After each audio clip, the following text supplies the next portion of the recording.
The US Navy just successfully tested a new version of the legendary JDAM, or Joint Direct Attack Munition, that adds a turbojet to the smart bomb, resulting in a new low-cost precision-guided cruise missile with a maximum range approaching 350 miles, carrying a 500-pound warhead. In effect, these new weapons combine the traditional JDAM with the glide kit, or deployable wings, of the JDAM-LR, and then add that turbojet engine, taking very common dumb bombs and turning them into full-fledged standoff missiles. But the implications of the new JDAM-LR, with that LR short for long range, are way bigger than just stretching the legs of America's cheap bomb stockpiles. Because rather than building just one version of this new weapon, Boeing aims to field at least 4, including that standard JDAM cruise missile, an even longer ranged decoy, and 2 seafaring variants aimed at providing non-stealth bombers and fighters with the ability to engage enemy warships at standoff ranges, or even to mine relatively shallow waterways from hundreds of miles out. So let's talk about all 4 new variants of Boeing's groundbreaking JDAM-LR concept and how they fit into America's larger warfighting strategy. I'm Alex Hollings, and this is Air Power.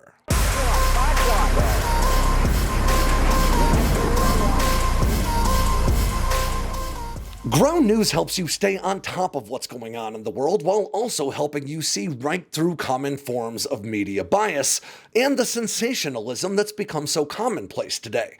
Ground news compiles stories from outlets all over the world and sticks them all into one easy-to-read feed that doesn't just help me stay on top of what's going on, but also shows me the very different ways media outlets sometimes cover the same story. You can even choose specific topics that you want to stay on top of, like the military, fighter aircraft, or the ongoing conflict in Iran.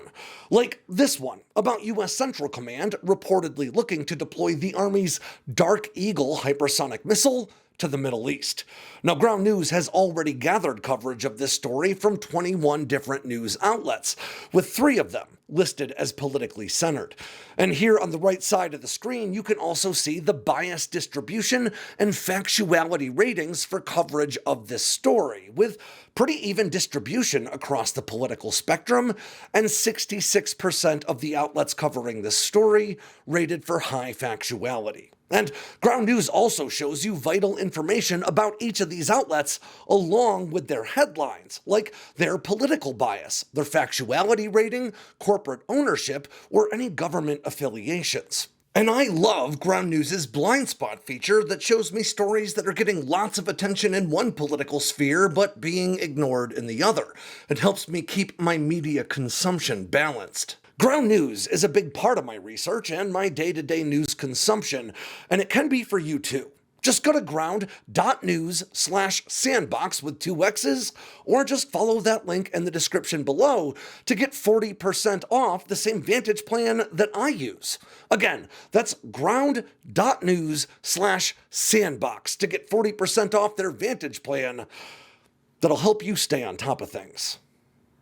According to Naval Air Systems Command, the first successful air launch tests of this new GBU-75 JDAM-LR were conducted this month in April over the Navy's Point Mugu Sea Range just off the coast of California.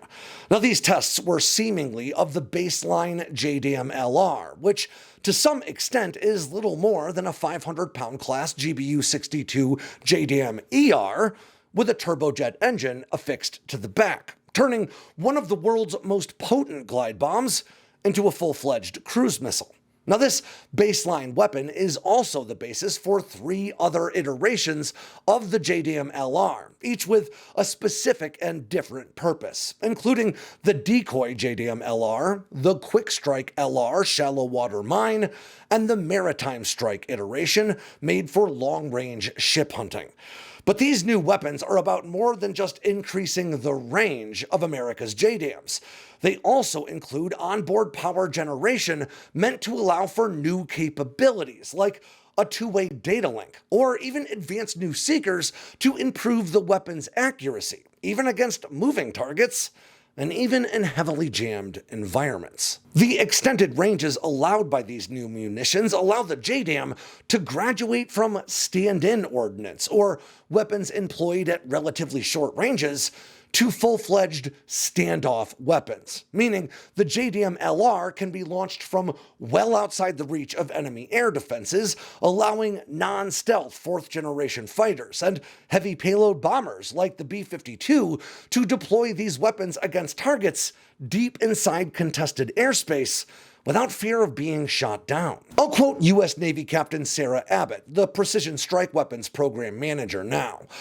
As naval air forces and theater continue to rely heavily on JDAM systems, the program recognizes a critical need to provide the fleet with a greater standoff range. This new capability allows pilots to engage targets from significantly safer distances, maintaining a tactical advantage in contested environments. Now, this testing regime saw 2 JDAM-LRs launched from U.S. Navy FA-18 Super Hornets earlier this month, with each weapon traveling over 230 miles under powered flight after successful separation from the fighter, importantly, using their existing JDAM interface that's already present on these jets. And that is a huge deal because it means that these new turbojet-powered JDAMs can be launched from any aircraft that is already rated to deploy JDAMs, dramatically reducing the time and the costs associated with integrating a new weapon across America's pretty wide variety of tactical and strategic aircraft. Now, that also means that these weapons can be fielded into operational service a whole lot faster than any clean sheet new weapon could be. Now, the first test was held on April 1st and reportedly flew under power for 34 minutes before striking within just a few meters of its intended target, which is well within the 500-pound class weapon's blast radius.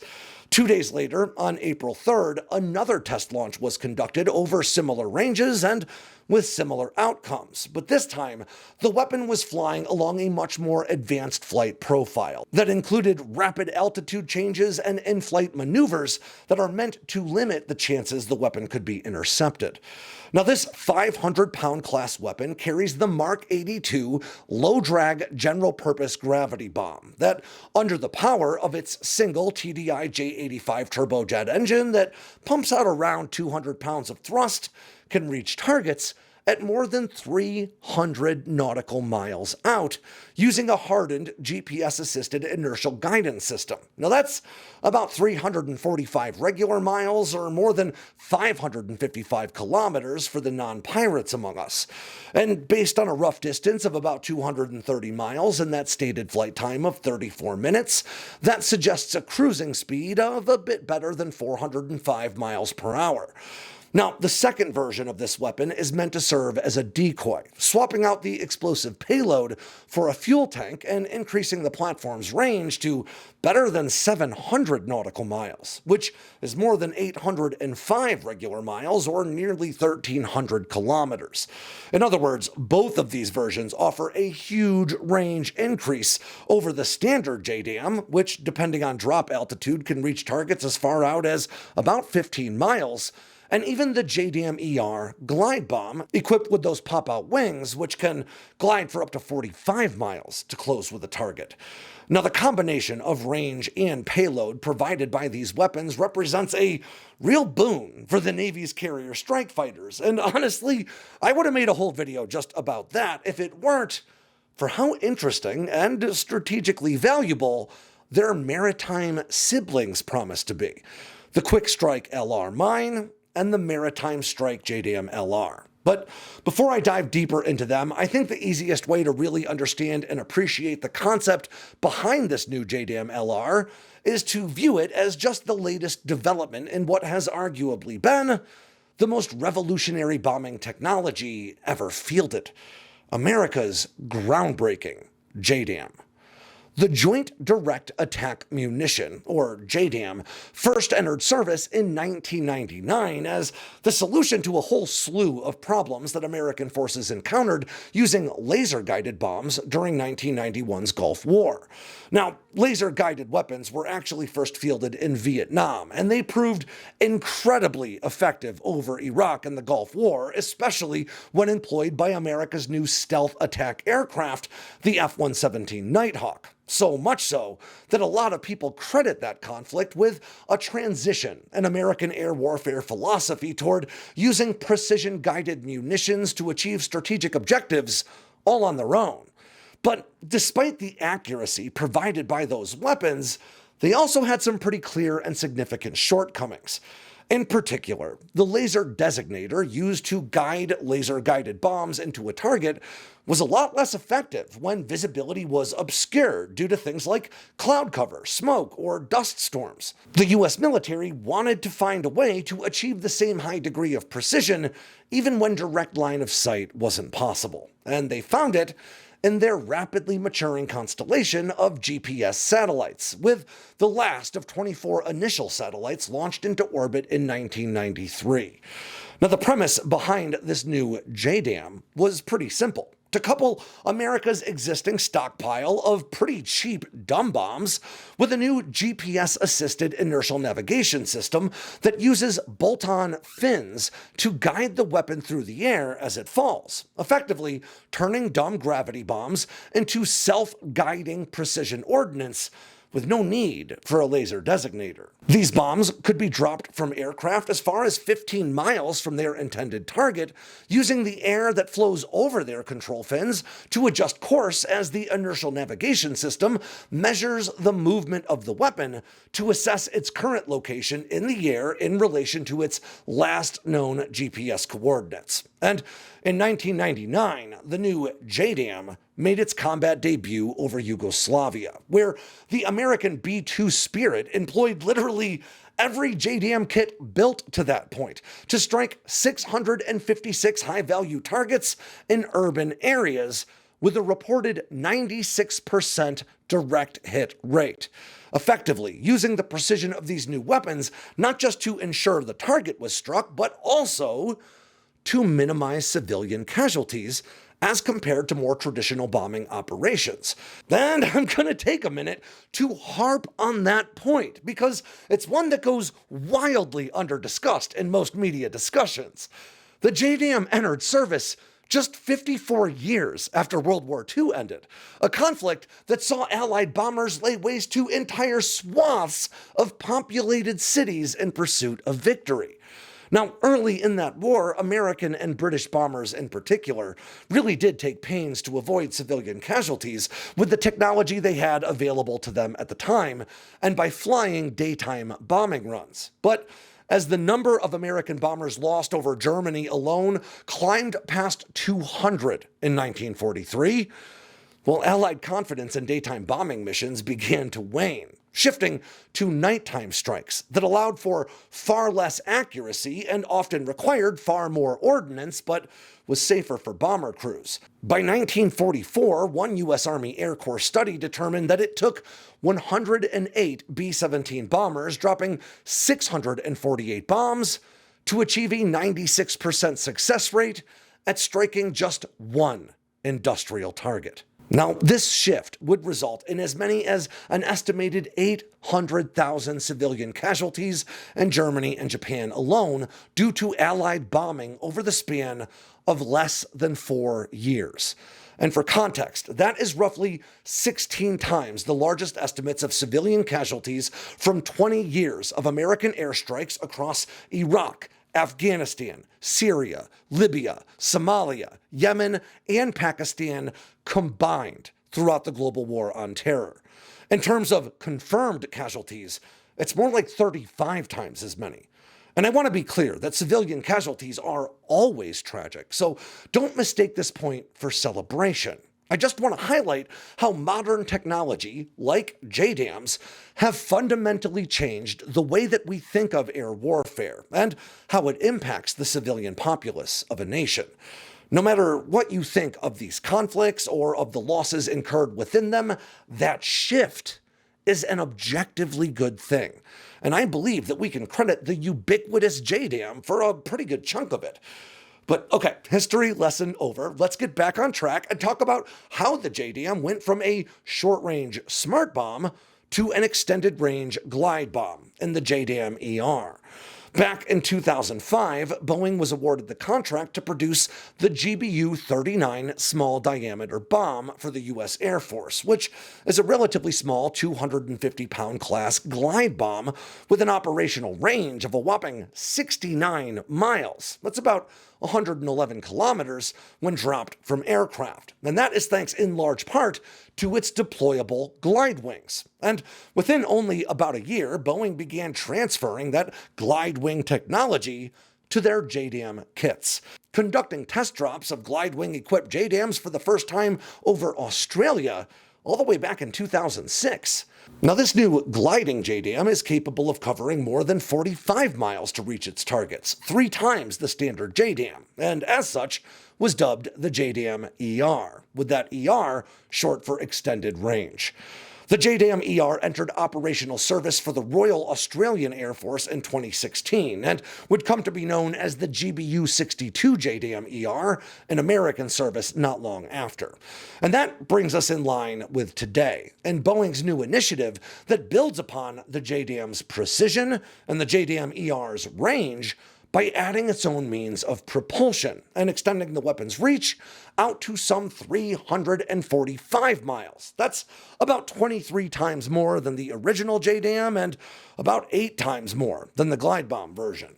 And that puts this weapon squarely in low-cost cruise missile territory, with a slightly shorter range than some entries on that list, like Lockheed Martin's Common Multi-Mission Truck, or Comet, or Anduril's Barracuda 500. But importantly, the JDAM-LR delivers roughly 5 times the payload. But as truly important as getting more standoff weapons capable of engaging stationary targets into service genuinely is for the US right now, it might actually be the 2 maritime-focused iterations of this new weapon that have the biggest impact on America's strategic posture. So let's give each of them a bit more attention, starting with the QUICKSTRIKE-LR shallow water mine, which, like the JDAM-LR, is really just an evolution of an earlier JDAM-based weapon called the QUICKSTRIKE-LR, with that ER, you guessed it, short for extended range. The QUICKSTRIKE-LR is, in simple terms, a 2,000-pound general-purpose bomb fitted with underwater mine components like a new fuse, and then married up to the JDAM Extended Range Glide Wing Kit. And the result is a 2,000-pound undersea mine that can be dropped at upwards of 40 miles from its intended target area. Once it gets close to its target coordinates, parachutes deploy to slow the weapon's impact with the surface of the water. It then sinks to the bottom of waterways that are roughly 300 feet or shallower, and waits for its onboard Mark 57 target detection device, or fuse, to detect the signatures of enemy vessels as they approach. Now, these mines are way more advanced than just detonating at the first sign of a nearby ship. They can differentiate between different kinds of ships and even count vessels as they pass by, allowing for these mines to be given very specific detonation criteria. And even with a few hundred feet of water above them, the detonation of a 2,000-pound mine is enough to bring down even very large warships. A single B-52 can deliver as many as 12 of these immensely powerful mines, again, from as far out as around 40 miles. So, with that understanding in mind, you can probably already guess what changes were made from the QUICKSTRIKE-LR to the QUICKSTRIKE-LR. Yeah, that's right. Boeing just swapped out that glide wing kit in favor of a new turbojet and glide wing kit, making it possible for bombers to mine waterways from over 300 miles away, dramatically reducing the risk for bombers and bomber crews in these missions, while simultaneously really complicating matters for adversary planners. Now, details about the maritime strike variant of the JDAM-LR are harder to come by, but there's good reason to assume that it is also just a turbojet-equipped version of another existing weapon. This time, the Air Force Research Lab's QUICKSTRIKE munition. I know, there are a lot of quicks and ERs and LRs to keep track of here. I'm doing my best.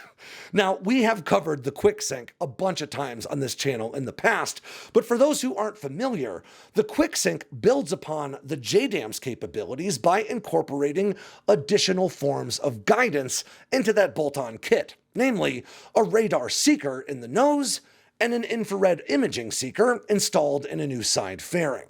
And as a result, while JDAMs are limited to striking stationary targets at set coordinates, QUICKSTRIKE uses the JDAM's guidance system only to get into the general vicinity of a known target ship before transitioning over to its radar and infrared sensors, first to identify the target vessel, then to calculate its course and rate of travel, and then plot its terminal guidance to a specific point alongside the hull of that ship just below the waterline.